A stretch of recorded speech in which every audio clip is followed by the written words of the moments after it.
گندی زبان میں بات کرنا۔ رسول اللہ صلی اللہ تعالیٰ علیہ وسلم نے فرمایا، اے عائشہ رضی اللہ تعالیٰ عنہ، کیا تم نے کبھی مجھے بری یا گندی زبان میں بات کرتے سنا؟ یاد رکھو، قیامت کے دن وہ لوگ اللہ کی نظر میں سب سے برے ہوں گے جنہیں لوگ علیحدہ کر دیں، ان سے کنارہ کر لیں تاکہ ان کی فحش زبان یا گناہ سے اپنے آپ کو محفوظ رکھیں۔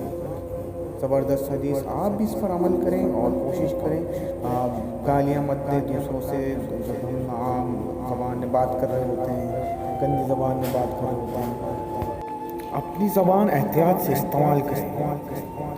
شکریہ۔ نئے آنے والوں سے گزارش ہے کہ چینل کو لائک اور سبسکرائب ضرور کیجیے۔